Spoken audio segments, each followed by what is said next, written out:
contexto general sobre esa situación que se atraviesa en nuestro país y particularmente la importancia de la veeduría y la participación ciudadana. Para ello, llamamos a continuación al director de Gobernanza y Estudios Aplicados de la Asociación para una Sociedad Más Justa, el doctor Lester Ramírez. Un fuerte aplauso para el doctor Ramírez.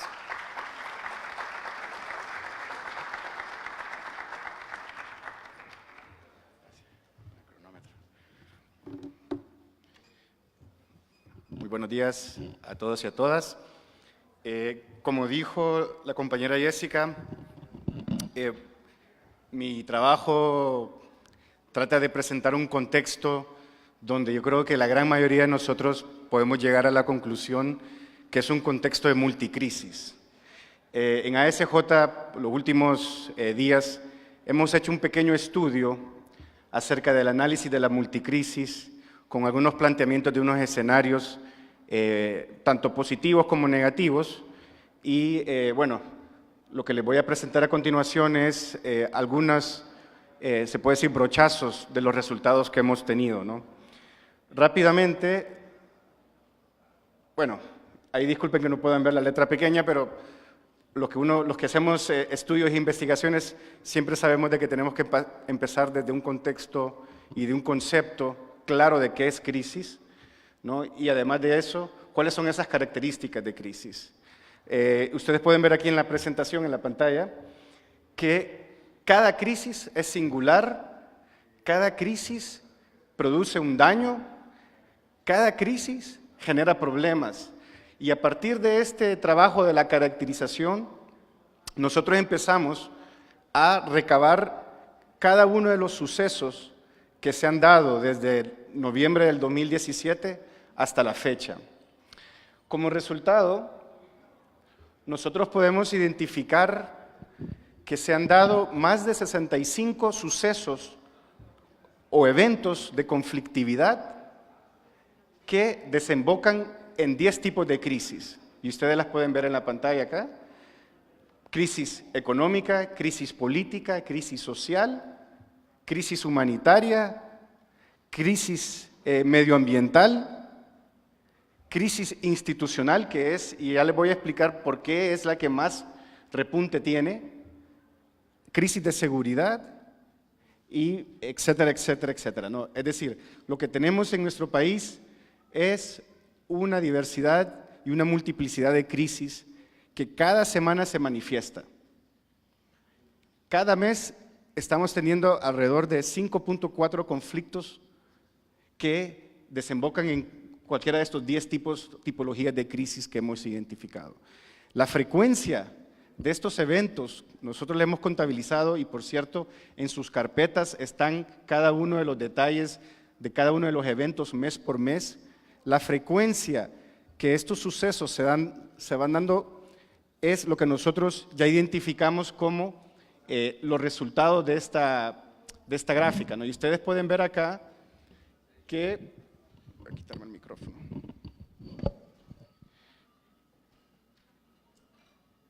que la crisis institucional, si bien es cierto, es la que tiene mayor frecuencia, no necesariamente tiene la mayor intensidad, y eso es importante aclarar.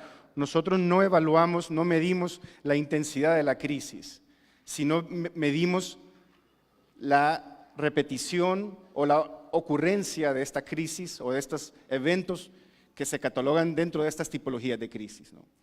Pero ¿por qué la crisis de institucionalidad es la que más repunta? Bueno, porque interesantemente es la crisis o la institucionalidad, por decirlo así, es donde el ciudadano, todos nosotros y los ciudadanos de pie, es donde tienen la vinculación con el Estado.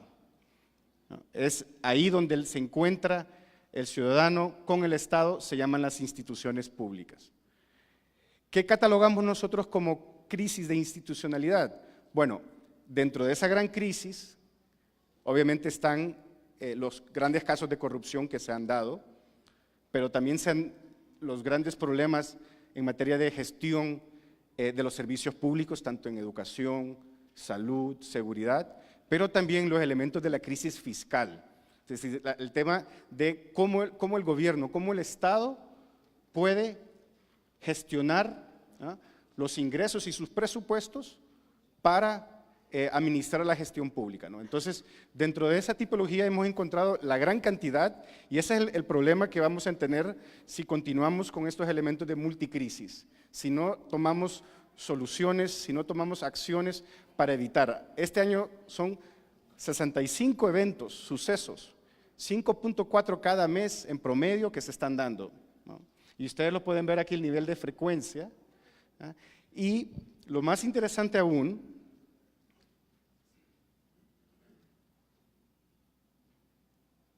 a ver si me quiere la tecnología. Hay elementos que son peculiares. Uy, no me pasé.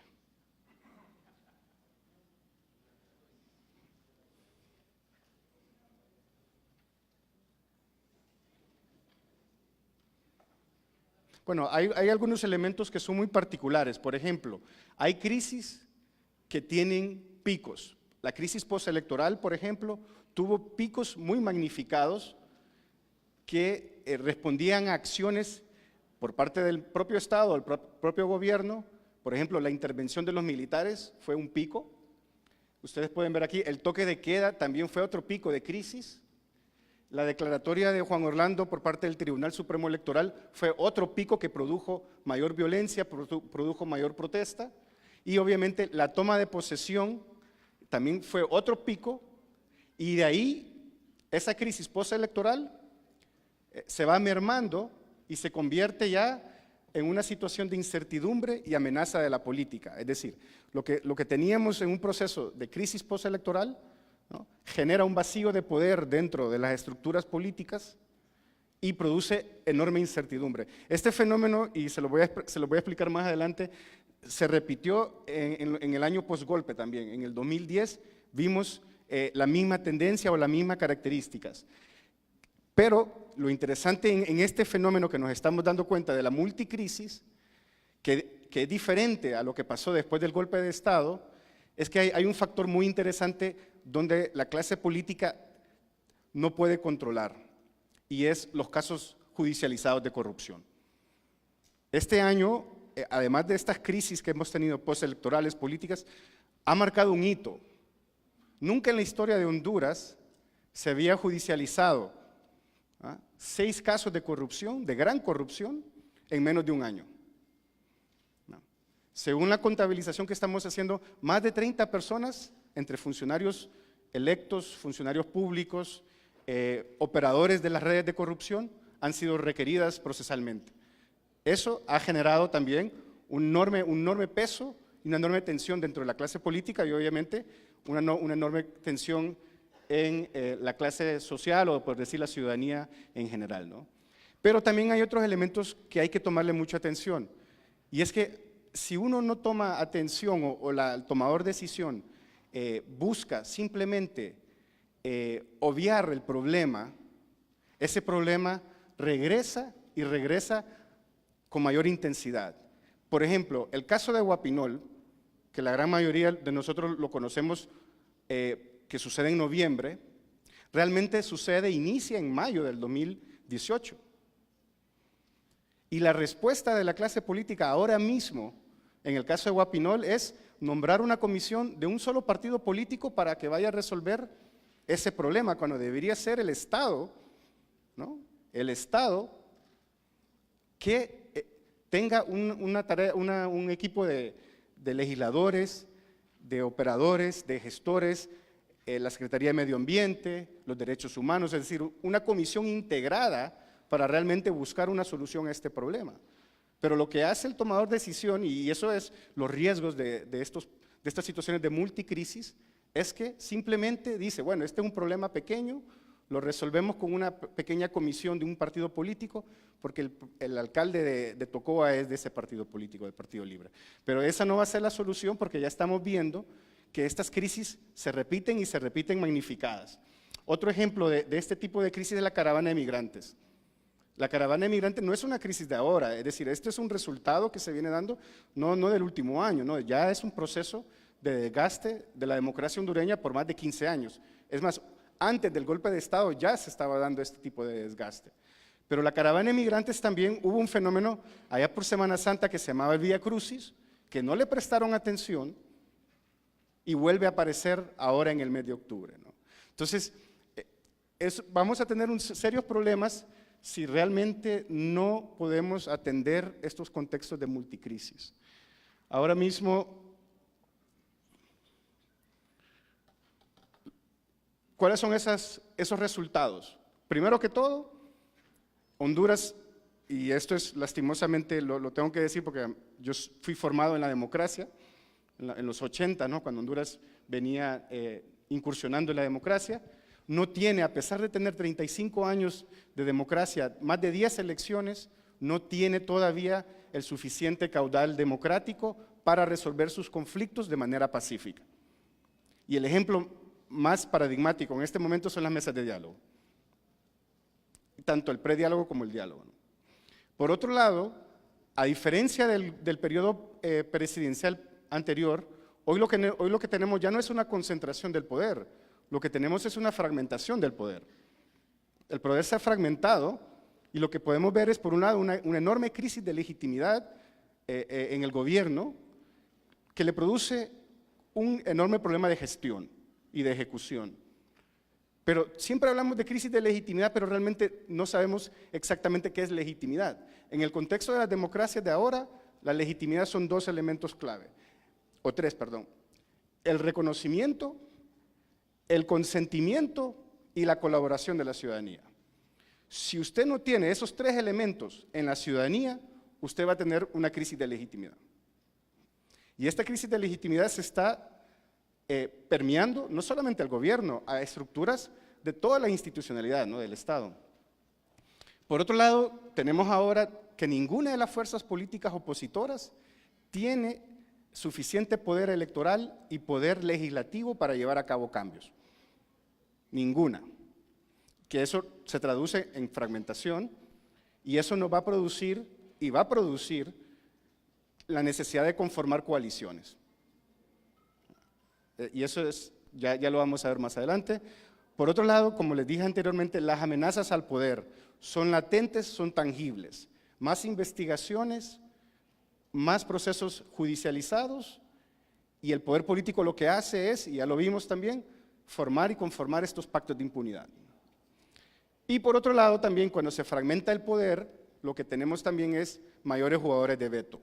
Y aquí no solamente estamos hablando desde el punto de vista formal, sino también del punto de vista informal. Es decir, hay una cantidad de actores, tanto económicos, políticos, sociales, que tienen capacidad de veto y que ustedes, y hemos visto ya ejemplos claros de cómo se genera mucha tensión y demanda popular y paran hasta, por ejemplo, el ejemplo más mundano que les puedo dar es el incremento de tarjetas de crédito en los bancos, ¿no?, por el servicio de usar los cajeros. Hasta ese nivel de veto, de poder de veto hay en este momento, ¿no?, por este problema de legitimidad que tenemos en el país. Otro elemento que realmente llama la atención dentro de este análisis multicrisis es la crisis de liderazgos.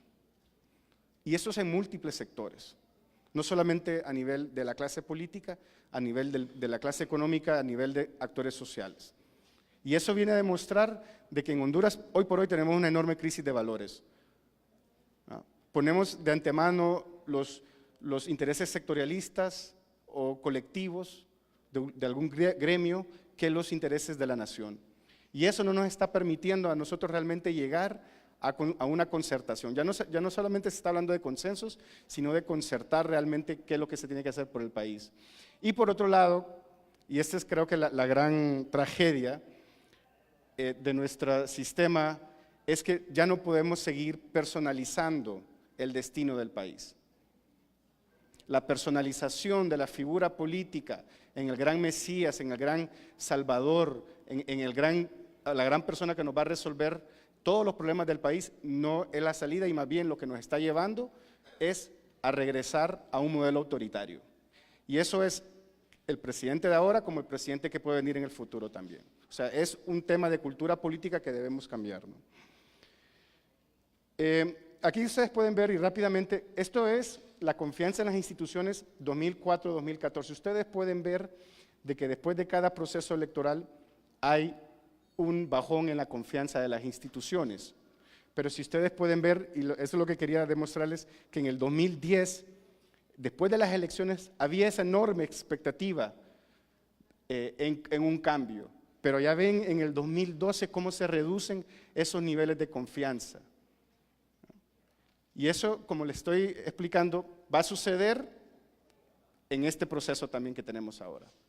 Y en el caso del 2010, 2012, acordémonos qué tipos de situaciones teníamos. Teníamos una enorme crisis de seguridad, una enorme crisis fiscal también, que se tuvo que endeudar el gobierno con el sector privado, con la banca privada, o también con el sistema financiero internacional para manejar sus presupuestos. Entonces, estos temas no simplemente son cíclicos, sino que también se van empeorando en intensidad, ¿no?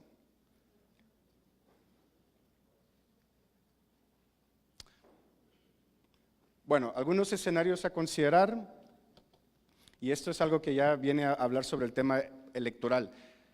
Las elecciones, y esto no solamente en Honduras, sino a nivel mundial, ya hay estudios, ¿no?, de los últimos 50 años, en todo las elecciones democráticas que han habido. Las elecciones no resuelven problemas, conflictos políticos como los que tenemos ahora. No hay solución a través de una elección. Y eso hay que tomarlo muy, muy claro. O sea, el hecho de que se hagan reformas electorales no va a ser la panacea para resolver los problemas estructurales del país, ni va a hacer que se genere confianza en las instituciones, ¿no? Por otro lado, el tema del debate de la consulta ciudadana va a consumir tiempo, pero también va a buscar tener una, se puede decir, distracción de los problemas en términos de la persecución de delitos de corrupción y el tema de las caravanas migratorias, que no implica que no vuelvan a suceder en el corto o mediano plazo. El otro elemento que es un escenario que temo que puede suceder es que continúa la conflictividad social y los partidos políticos, dentro de sus cálculos políticos, asuman los costos. Es decir, estén dispuestos a aguantar la tormenta hasta el próximo ciclo electoral. ¿Y eso qué va a llevar? Va a llevar, por un lado, la necesidad de atraer el voto a través de mayores relaciones clientelares, es decir, a través de mayor clientelismo, y por otro lado, lo que va a venir es, y lo que está sucediendo, lo acabamos de ver en Brasil, es el voto de castigo. O sea, se va a buscar una alternativa que simplemente venga a ser un castigo al status quo en ese momento, ¿no? Y el caso brasileño es un ejemplo claro de eso, ¿no? Por otro lado, como les había comentado, ninguna fuerza opositoria tiene la correlación y el poder electoral legislativo para llevar a cabo cambios y necesita conformar coaliciones. La política de hoy se trata de coaliciones. Sin embargo, las lecciones que nos da la alianza de oposición es que no son coaliciones en términos coherentes o cohesionadas en términos programáticos.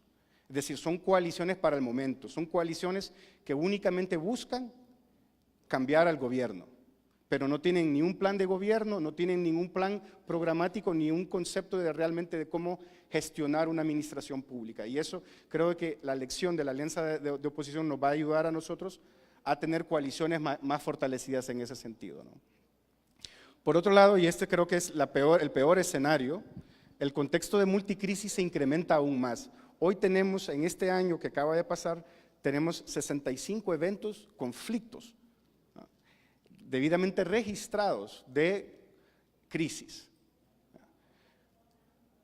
Sin embargo, si no hay una respuesta concertada entre los diferentes sectores y liderazgos, ¿no?, el gobierno va a tener serios desafíos, ¿no?, en administrar la crisis, pero por otro lado, los partidos políticos de oposición lo que buscan y lo que entran es a una dinámica electoral. Y eso es como la paradoja, ¿no? Es decir, hay una administración que no tiene la capacidad de gestionar una administración pública o administrar la crisis, y los partidos del sistema político lo que buscan es entrar a una dinámica electoral.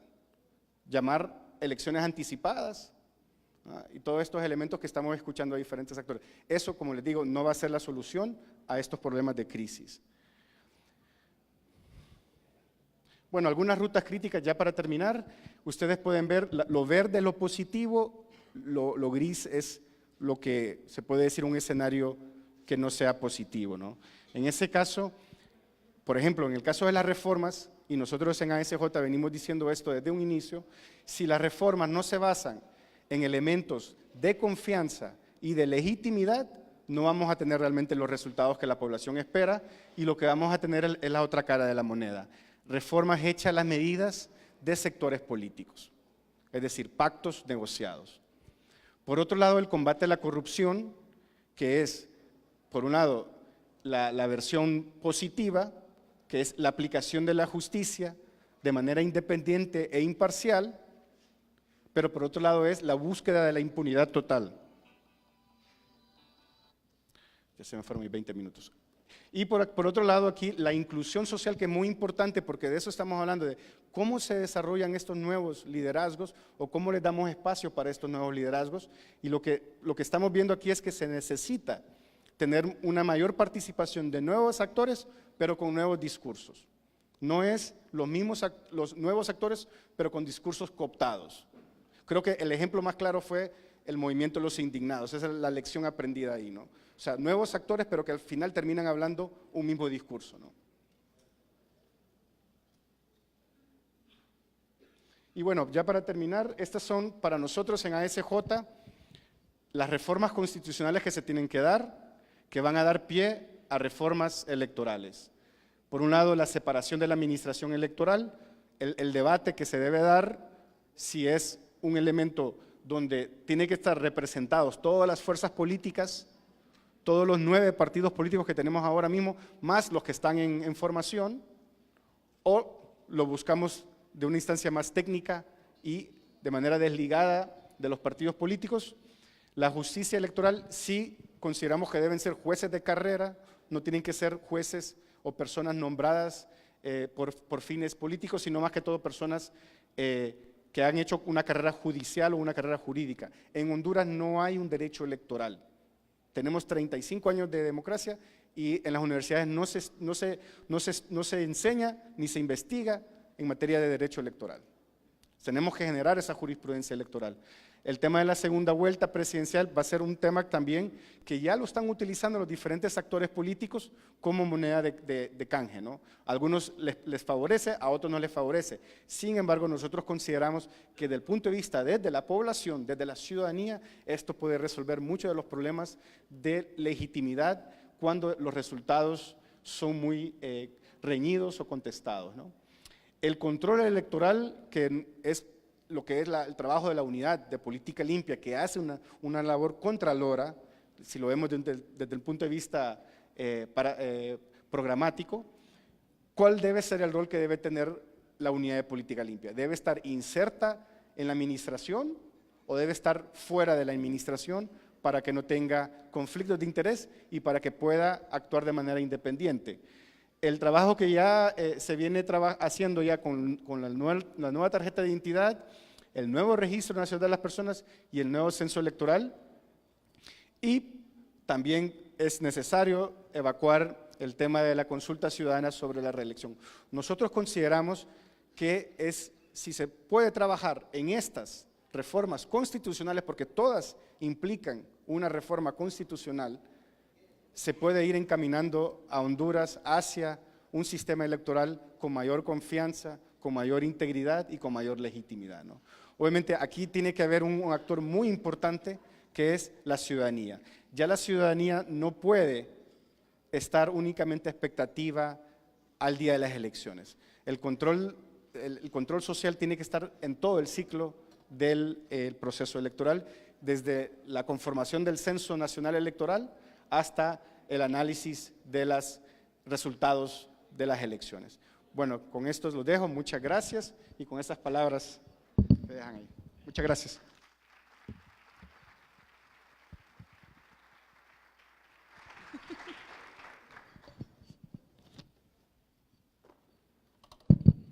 Bien, muchas gracias al doctor Lester Ramírez, el director de Gobernanza y Estudios Aplicados de la Asociación para una Sociedad Más Justa.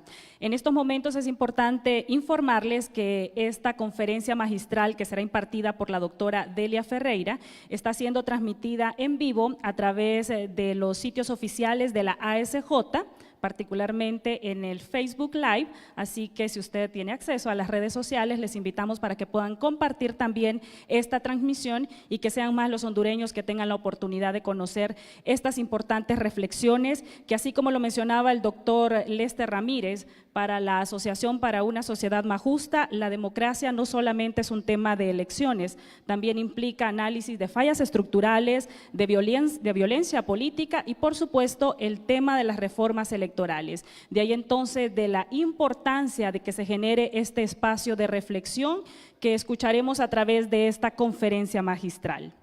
La doctora Delia Matilde Ferreira Rubio nació en Córdoba, Argentina. Ella es la expresidenta del capítulo de Transparencia Internacional en Argentina, Poder Ciudadano, y ha servido como asesora principal de varios representantes y senadores en el Congreso Nacional de Argentina y también ha asesorado al Comité Constitucional tanto de la Cámara de Representantes como del Senado y de la Oficina Nacional de Contabilidad. Actualmente, la doctora Delia Matilde Ferreira Rubio trabaja como consultora independiente y ha participado en temas relacionados como la lucha contra la corrupción con organizaciones internacionales y organizaciones no gubernamentales en la región latinoamericana. Delia tiene un doctorado en Derecho de la Universidad Complutense de Madrid y su tesis doctoral sobre la buena fe como principio general del derecho obtuvo summa cum laude y fue publicada en el año de 1984. Ella es autora de numerosas publicaciones sobre cultura democrática, instituciones políticas, política comparada, gobierno por decreto, ética pública y parlamentaria, financiamiento de los partidos políticos y sistemas electorales, entre otros temas. Delia Ferreira Rubio fue elegida para el Consejo de Transparencia Internacional en el año 2008 y 2011 y recientemente, en el pasado año 2017, fue electa como presidenta de Transparencia Internacional. Definitivamente que Delia, con una experiencia de más de 35 años en el tema de financiamiento político y temas electorales, nos honra esta mañana con su presencia y les pido por favor un fuerte aplauso para recibir esta mañana a la doctora Delia Ferreira Rubio.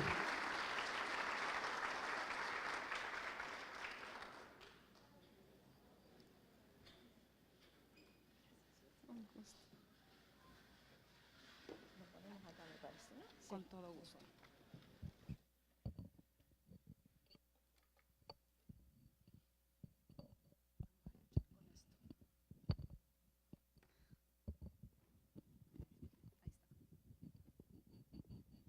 El poder femenino. Más tarde vamos a hablar de las mujeres y la corrupción también, y de cómo las mujeres podemos luchar contra la corrupción. Muchas gracias a todos, es un placer estar otra vez en Tegucigalpa. Gracias Carlos, Omar, Lester, Jessica, todo el equipo. Nos conocemos desde hace muchísimos años en esta lucha, así que es un placer acompañarlos de nuevo y gracias por la invitación. Gracias Lester por el panorama. Difícil panorama para enfrentar una reforma electoral, pero debo decir que no son el único país que ha tenido que enfrentar este tipo de crisis. Nuestra región recae una y otra vez en este tipo de crisis, pero algunas veces salimos con éxito y logramos avanzar algún paso en la construcción de mejores democracias. Es cierto que, como decía Lester, solo una reforma electoral no va a cambiar todo el panorama ni va a solucionar todos los problemas que enfrentan los países, pero es una reforma clave. Las elecciones no son, o la democracia no es solo elecciones, pero sin elecciones libres, transparentes, equitativas, que garanticen que se respete la voluntad popular, que garanticen la integridad de los resultados, que garanticen una competencia equitativa entre todos los que participan. Sin eso no hay democracia. y sin eso estamos en pañales para consolidar el desarrollo de nuestros países. Por eso es que es tan importante la reforma electoral, el tener reglas claras, el tener una autoridad o un esquema institucional que garantice la legitimidad del proceso, que garantice la confianza de la ciudadanía en los resultados, que garantice la libertad de los que participan en la elección. Eso es lo que está en juego y en este momento Honduras debería aprovechar la oportunidad. Estas reformas no se pueden hacer 6 meses antes de una elección. Eso es tarde. Hay que aprovechar el periodo de entre elecciones. Están en el momento justo. No lo puede hacer una sola fuerza política. No lo pueden hacer solo las organizaciones de la sociedad civil. Este es un emprendimiento que los tiene que convocar a todos. Solo cuando toda la ciudadanía participe, cuando haya consenso que sea un consenso social, además de un consenso entre los partidos políticos, solo así tendremos una base para empezar a crecer y a consolidar la democracia. Y por eso estamos hablando de la reforma electoral. Pero lo que yo les puedo decir, y cada vez que hablo de este tema durante muchísimos años, empiezo por decir, no hay recetas universales. El que espere una receta y tome nota como si le fuera a decir qué hacer, no lo espere porque no lo puedo hacer. Cada país tiene que construir su propio sistema electoral, ¿de acuerdo a qué? De acuerdo al contexto político en el que se mueve. No solo ese contexto de las crisis recurrentes, que Lester nos planteaba en un año, pero eso se extiende mucho más atrás en el tiempo. Casi podríamos hablar de una década de crisis recurrentes en el país y en muchos países de la región. Ese contexto hay que tenerlo en cuenta. Y también hay que tener en cuenta cuál es el sistema de partidos políticos que tiene el país. No el que los libros describen, sino el real. Y también hay que tener en cuenta cuáles son las reglas que se aplican en el país, en términos de política y en términos de elecciones. Yo a veces digo a los extranjeros que llegan a Argentina, por ejemplo, ¿ustedes creen que si les decimos, lean la Constitución argentina es muy cortita, tiene 100 y pico de artículos, se encuentra en todos los kioscos de revistas, se puede leer en menos de media hora? Ahora, si usted lee la Constitución argentina, no tiene la menor idea de cómo funciona el sistema político argentino. Entonces, tenemos que saber cuál es ese sistema real para poder ajustarlo adecuadamente. Y obviamente el sistema electoral es un sistema muy complejo, que no es solo el día de las elecciones, no es solo cómo es la papeleta electoral, sino que tiene otro sinfín de instrumentos. Yo me voy a referir solo a algunos porque sé que esos están en la agenda pública de Honduras en este momento. Y voy a empezar por los electores. Los electores son claves en el sistema. Y si el sistema no tiene un registro de electores confiables, desde el vamos tenemos un sistema que nos genera confianza. El registro de electores o el padrón electoral, como le llamamos en otros países, es una pieza clave en el sistema electoral de un país. Tienen que estar todos los que tienen que estar. No puede estar sujeto a manipulaciones partidistas o políticas o circunstanciales y tampoco puede estar desactualizado porque técnicamente no se cuenta con los instrumentos.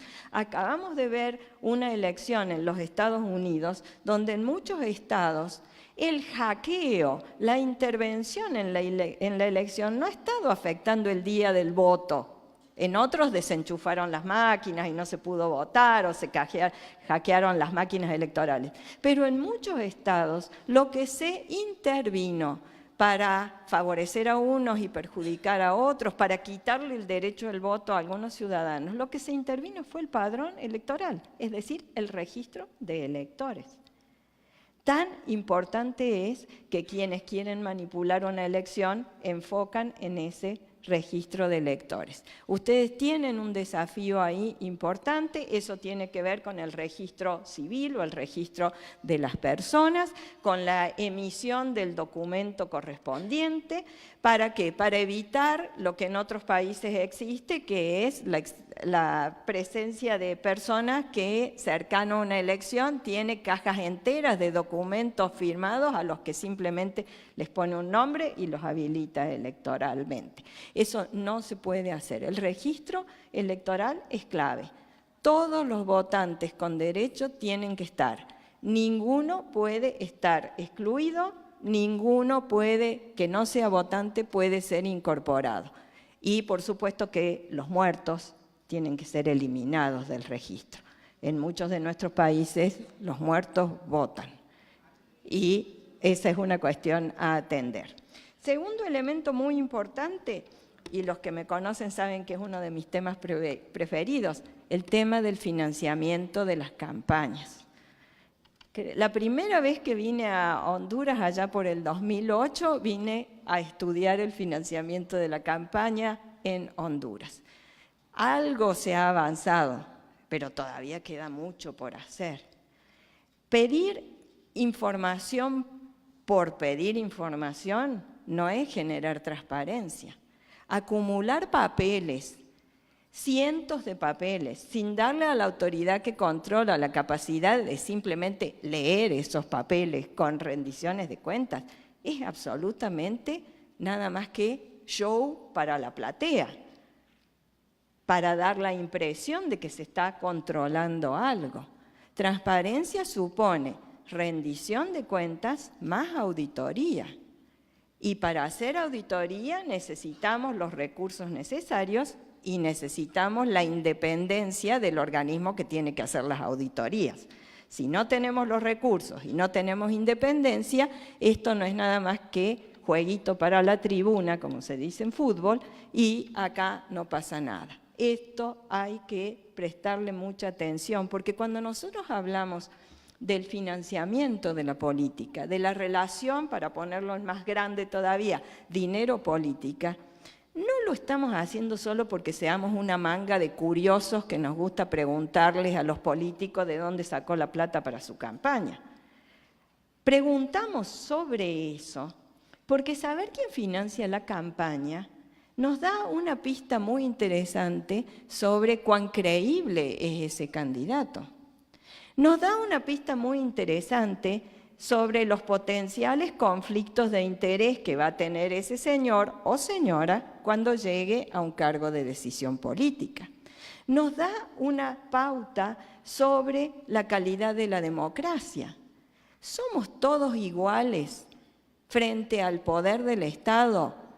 Los que no aportamos porque no aportamos o porque no tenemos dinero para aportar y los grandes financistas de las campañas, ¿ustedes creen que somos todos iguales? ¿En qué queda la igualdad que la democracia supone en un esquema sin ningún tipo de control? Hace muchos años, y yo suelo contar esta anécdota, en Francia, el Partido Verde, ecologista, como se imaginan, una agenda de pajaritos, agua limpia, clima sano, etcétera, etcétera, saca un X resultado electoral. 6 meses después de la elección, un equipo de periodistas de investigación descubre que el principal aportante de la campaña del Partido Verde había sido el laboratorio SADOS, un laboratorio suizo, que había sido condenado por los tribunales europeos por contaminar el río Rin. La pregunta es, ¿los electores no tenían derecho a saber quién estaba financiando esa campaña antes de poner el voto?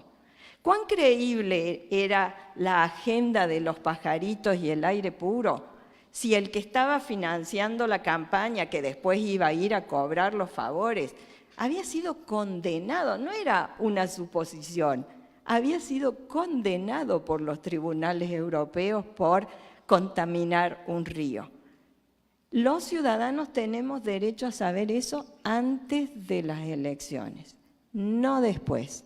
La servilleta se usa para evitar las manchas, no para tapar la mancha una vez que ya se produjo. es indispensable que haya transparencia y que haya una auditoría en forma. Y para terminar, yo les dije que iba a hablar de 3 puntos centrales. Me parece que el tema del garante electoral es clave. Y cuando hablo del garante electoral, estoy hablando de la autoridad electoral. Estoy hablando de aquel que administra la organización de la elección. Organizar una elección, no sé cuántos de ustedes han estado aquí, que están acá, han formado parte de los equipos estatales que tienen que organizar una elección nacional. Yo lo he hecho, les aseguro que es sumamente complicado. Pero si esa autoridad electoral está partidizada, obviamente tenemos un problema desde el comienzo. Por lo tanto, tanto la autoridad administrativa como la autoridad judicial que tenga que resolver los casos de conflictos, tiene que tener 3 condiciones indispensables. Número 1, independencia del poder político. Si no tienen independencia del poder político, de todos los colores del poder político en un país, gobierno y oposición, no pueden realizar adecuadamente su tarea, porque carecen de un elemento indispensable para un buen garante, que es la neutralidad. El árbitro de un partido de fútbol no puede ser hincha fanático de uno de los 2 competidores, porque pone en tela de juicio, aun cuando actuara bien, aún en ese caso pone en tela de juicio cada resolución que está tomando, porque está teñida de partidización. Los organismos electorales no pueden ser un campo de loteo, de división entre los partidos políticos que compiten en una elección, los partidos políticos de un país. Entonces, primera condición, independencia. Segunda condición, contar con los recursos económicos, presupuestarios, de personal necesarios.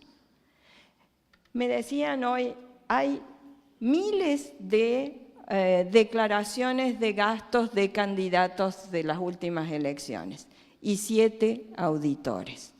En mi país, en Argentina, tenemos 700 partidos políticos registrados. 700, más las coaliciones que esos partidos forman en cada una de las elecciones. Hay 8 auditores para controlar todas las cuentas. La receta perfecta para que eso fracase. Pero además, necesitamos que ese organismo, además de tener los recursos presupuestarios y la independencia, tenga la autoridad legal necesaria.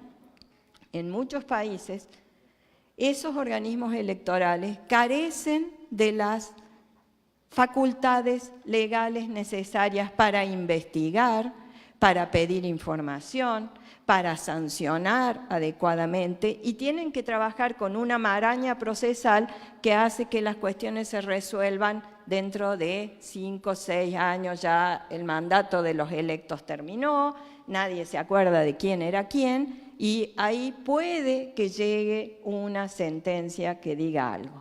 Eso tampoco sirve para nada. 3 condiciones entonces: independencia, recursos, autoridad legal. Y fundamentalmente, y esto nos afecta a los que trabajamos desde la sociedad civil, es indispensable que la ciudadanía participe en estos procesos. No solo en los procesos electorales, donde la ciudadanía tiene una ocasión estupenda como el primer garante de la limpieza de una elección, el día de la elección, que es como autoridad de mesa. Pero no como autoridad de mesa con el sombrero de un partido político. Es indispensable que también ese primer control de la integridad de la elección, el día de la elección, sea determinada por un organismo independiente y en base a un registro de electores que sea también sano, transparente y limpio. Porque si no, desde el momento 0 del día de la elección, cuando se abren las mesas o las casillas de votación, tenemos la condición para que la elección no sea confiable. Porque en esta casilla o en esta mesa el partido A puso a su gente y el partido B no la pudo poner, el C no participaba y entonces esto se transforma en simplemente un jueguito para que las elecciones se decidan en otro lado y no con lo que la ciudadanía realmente está expresando en la elección.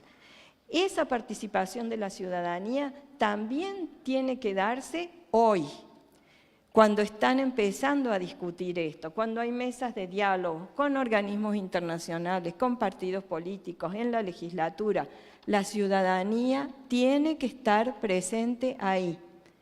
La ciudadanía es la destinataria de un buen sistema electoral. Y la ciudadanía es la que hoy nos está diciendo, y si vemos los últimos datos del Latino Barómetro, nos está diciendo que el apoyo a la democracia en Honduras es de solo el 34% de la población. ¿Por qué la gente no confía? Porque los organismos que tienen que garantizar la limpieza del acto electoral, en vez de perros de guardia, se han transformado para algunos en simples perritos falderos que los protegen y les dan ventajas. Y para la oposición de turno, en perros de ataque, que lo único que hacen es obstaculizar la competencia electoral y generar inequidad. Lo que estamos peleando, ustedes acá, transparencia en todos sus capítulos, más de 110 en el mundo, y muchos de nosotros en nuestros países, porque esto está pasando y es una discusión que se repite en toda la región. Estamos peleando no para cambiar unas reglas para que nada cambie, no para cambiar unas reglas pensadas en el cálculo electoral de a ver con quién me junto y si todo sale bien yo puedo ser segundo o puedo ser primero, me conviene este sistema electoral o me conviene el otro. Estamos discutiendo reglas claras para una democracia mejor.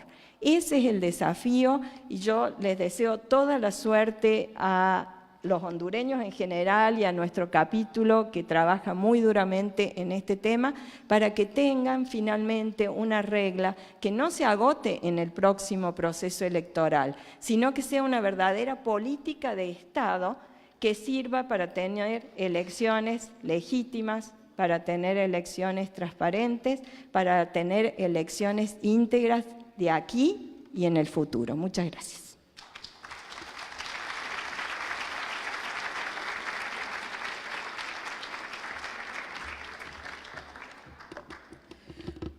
Una vez más, muchas gracias a la doctora Delia Ferreira Rubio, la presidenta de Transparencia Internacional. Y para estas reflexiones finales en el marco de esta conferencia magistral, llamamos a continuación al director ejecutivo de la Asociación para una Sociedad Más Justa, capítulo en Honduras de Transparencia Internacional, al señor Carlos Hernández.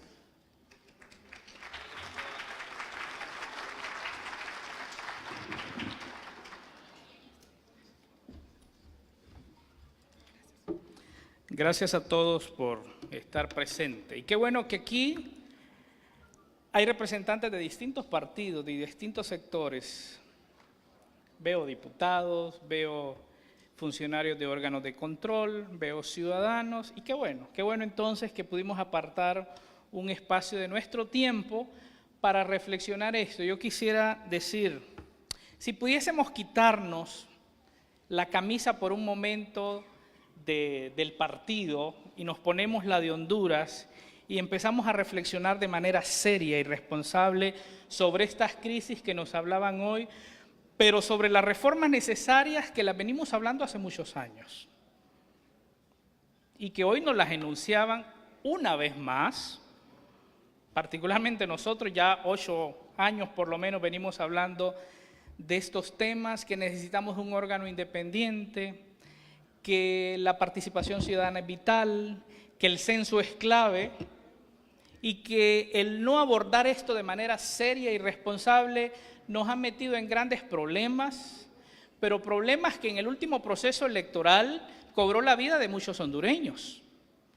Algunos organismos hablan de 30, otros organismos nos hablan de más de 40 hermanos hondureños que fallecieron, pero que esta multiplicidad de crisis que no se ha abordado de manera adecuada está provocando que nuestros hermanos hondureños el día de ayer hayan sido humillados en el estado de Tijuana, allá en México, y que salen 7,000 cada mes huyendo porque no hemos sido capaces de abordar de manera seria y responsable todos estos factores, causas que han generado miseria, pobreza, y que nuestra clase política se pone de acuerdo y actúa con mucha camaradería, con mucha disposición, cuando están discutiendo iniciativas que les benefician a ellos, como lo que recientemente pasó con el fondo departamental, que 102 diputados votaron a favor de esa normativa y que órganos como la MAS y el Ministerio Público nos han dicho que más de 3,000 millones de lempiras no sabemos qué pasó. En un momento donde estamos hablando de reformas electorales y ponernos de acuerdo, miren, difícilmente para nosotros los hondureños, donde lamentablemente todo esto ha provocado que no confiemos, no nos hace pensar que detrás de ese fondo, que no son 400 millones, sino que son 2,000 millones de lempiras, hay detrás de todo eso una negociación en medio de estas reformas políticas, donde todos los partidos han puesto en escenario cosas que son importantes. Uno nos dice que hay que ciudadanizar las mesas. Claro, todos estamos de acuerdo. Pero miren, lo interesante es que el otro no está de acuerdo en ciudadanar las mesas. Otro nos dice que hay que hacer segunda vuelta. Claro, nosotros creemos particularmente que es un tema que debemos discutirnos. Pero el otro dice que no está de acuerdo en la segunda vuelta. Otro está diciendo que hay que tener un órgano independiente, pero el otro dice que no. Entonces, pareciera ser que es un juego con los ciudadanos por un lado. Cuando lo escuchamos decir esa cosa positiva, logra legitimidad de los que creemos que se requiere segunda vuelta o de los que creemos que se requiere un órgano independiente o que hay que ciudadanar las mesas, pero al final, ¿quiénes deciden? Son ellos en su conjunto. Pero ellos no están de acuerdo en esos elementos. Entonces, ¿qué es lo que tenemos que hacer? Yo creo que es importante, hermanos hondureños, a que como hondureños no seamos indiferentes. Miren qué es lo que pasó en las últimas semanas, y reflexionamos hace algunos minutos. En la medida que la caravana se aleja de las fronteras hondureñas, el tema va desapareciendo de Honduras. ¿Se han fijado en ese detalle? Cuando van saliendo es portada de todo. Pero a medida que llega y pasa por Guatemala y a medida que se acerca allá, se nos olvida el problema. No pasa más el problema. No quisiéramos que pase lo mismo con este tema. Y es ahí donde quisiéramos animarles, y es la intención, una vez más, porque al final es una vez más, es provocar en cada uno de nosotros el anhelo de que tenemos que actuar juntos. No podemos dejarlos a ellos solos. Recuerdo hace algún tiempo un líder máximo de un partido político hablando de este tema después de la crisis electoral. Me decía, ¿saben qué?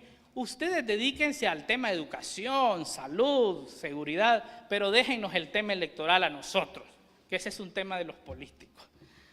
Y yo le decía, mire, si es que el problema es que son ustedes el que nos tienen metido en estos líos. ¿Cómo pretenden que volvamos el rostro para otro lado mientras, al final, gran parte de lo que está pasando es responsabilidad de aquellos que no actuaron de manera oportuna y que a veces no quieren actuar de manera oportuna? Y esa es la tragedia que nos está pasando como nación y como pueblo, y que está trayendo consecuencias que obviamente debilitan aún más la democracia y polarizan la sociedad. Y hacen un buen trabajo, porque al final, en la medida que nos separamos y nos distanciamos nosotros, por eso celebro que hay distintos grupos acá, mientras nos separamos y nos distanciamos y nos acusamos y nos atacamos, ellos se juntan. Y es una, como dice un colega ahí, es una cofradía, es una armonía, es un amor increíble, pero bueno, quisiéramos ver eso para tomar en serio esto. Y por último decir qué bueno que tenemos a Naciones Unidas diciéndonos una vez más qué es lo que debemos hacer. Así, con punto, y le quitamos la fecha y lo ponemos con fecha reciente, pero es lo que ya sabemos que hay que hacer. Y celebramos ese esfuerzo que ha habido y esa intención de meses y meses y meses discutiendo y viendo la manera de lograr eso. Y entra otro actor en escena, la OEA. Yo le decía hace unos días, hablando en Washington con el liderazgo de la OEA sobre este tema, ojalá puedan hacer uso de lo que tienen y lo que otros buscan para que efectivamente logremos lo que en Honduras necesitamos. Hay un equipo de técnicos buenos que está trabajando ahí, y me decía la gente técnica de la organización, nosotros ya sabemos y nosotros lo vamos a decir, pero al final son ustedes los hondureños, a diferencia que en esta ocasión nos cuesta un poco cerca de los 6 millones de lempiras. Así es que, señores, amigos, hermanos, tenemos que involucrarnos, no podemos dejarlos solos, tenemos que ver cómo logramos revertir esta situación. Y quiero terminar usando una frase que Delia suele usar en sus presentaciones. Si queremos un mejor país, necesitamos más información,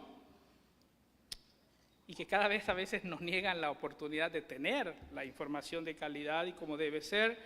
Necesitamos más integridad en el liderazgo, integridad en los distintos actores, en los que estamos aquí, distintas instituciones, menos impunidad, y en ese sentido hay que trabajar mucho. Qué bueno que en el último año hemos tenido varios procesados, qué bueno que el día de ayer, ocuparon los titulares fuertes cuestionamientos de un líder político cuestionando porque me están atacando. Bueno, qué bien que por primera vez eso está pasando en el país, pero necesitamos menos indiferencia, y somos indiferentes a veces. A veces reactuamos con el celular y con las redes sociales, y hay que hacerlo, hay que hacer activismo con las redes sociales, pero también tenemos que buscar los espacios para alzar la voz, y hay que buscarlos porque no es fácil, y busquemos la manera de unirnos los que quizás tenemos diferencias en algunos temas, pero si en esto logramos tener pensamientos comunes, hay que unirnos para tratar de luchar y tratar de que esta oportunidad no la perdamos, porque al final es una oportunidad. Los ojos del mundo están acá, la cooperación internacional una vez más está diciendo, mira, si logran tener un censo creíble, objetivo, podemos destinar hasta quizás 20 millones de euros para que ustedes puedan tener un órgano registral que sea capaz. Eso es una oportunidad. Hay que hacerlo. Cada vez los recursos son más limitados. También hay hartazgo, también hay cansancio de aquellos que nos han acompañado a lo largo de los últimos años para que logremos cambios. Entonces, aprovechemos esto, el que hayan órganos, Naciones Unidas, la OEA aquí que está trabajando, también yo creo que es una oportunidad. Ojalá entonces no la perdamos, ojalá podamos tener la motivación, las ganas, y que desde la representación que ustedes tienen y la cercanía que podrán tener o que podremos tener con diputados en el Congreso Nacional, con el liderazgo de los distintos partidos, podamos desafiarles para que piensen en Honduras, no una reforma hecha a la medida, porque no es eso lo que queremos. O sea, no podemos invertir recursos, tiempo, para hacer reformas hechas a la medida. Una persona más en el tribunal, nos repartimos, repolitizamos esto y entonces ya logramos y aquí solventamos la crisis y solventamos el problema. No es eso al final lo que se quiere, y esta mañana tanto Lester como Delia nos hablaban. Así es que gracias a todos por venir. Nuestro compromiso de seguir luchando, al final ese es nuestro mandato, seguir luchando, seguir trabajando, seguir impulsando estas reformas en los espacios donde son necesarios. En este caso va a ser en el Congreso, seguir hablando y dialogando con el liderazgo político para que esto sea posible. Pero se requiere sin duda alguna el concurso de todos. Tenemos que movilizarnos para lograr desafiarlos a que hagan la reforma que como pueblo hondureño necesitamos. Gracias a todos por asistir.